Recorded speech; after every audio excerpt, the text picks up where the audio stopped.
One of the things that's interesting about the BioClock Studio is that it is a totally different kind of instruction, right? Because you have the instructors of the BioClock Studio who are trying to get students to help them make or find those materials. But in the BioClock Studio, it seems to me that it's much more collaborative, and that's difficult because it's a totally different style of instruction. People call it peer instruction. In the BioClock Studio, the faculty are peers with the students in the studio. And so that's very different because a lot of instructors only know how to teach one way. They only know how to communicate information. So we hope that they're going to find it really rewarding and that they'll gain new skills that they wouldn't otherwise have had, new ways of thinking about science, new ways of communicating science. It was my first experience to be an instructor of BioClock Studio and then work on the tutorial project.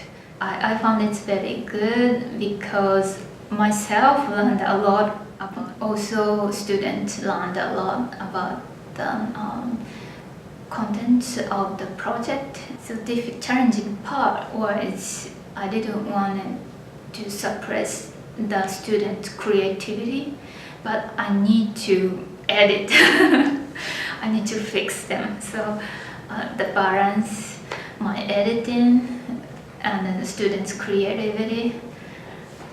So taking balance was difficult.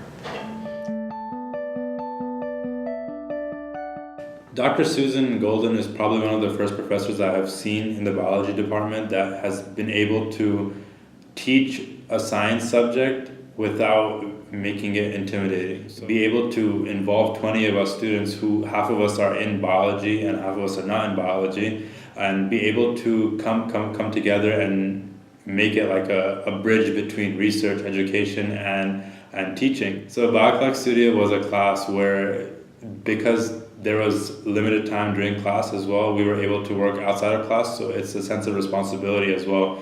So I would highly recommend it for that purpose as well, because there's a lot more accountability and you have a lot more input of what you want to see, because whatever effort you put into these projects is going to come out at the end of it.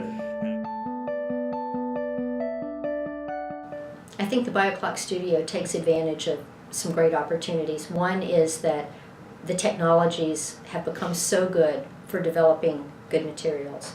There's also a growing expectation within the education community that students should have access to non-traditional educational materials. The idea of being able to watch short videos, to watch tutorials, to work at their own pace. But the other thing is that this is a time when the biology community is recognizing that circadian biology is not some boutique niche field, that circadian biology is an underlying principle that is going on within the physiology of most all kinds of organisms. And so this growing awareness and interest in circadian biology also makes it a great time to use this topic as a way of educating students and also educating the public.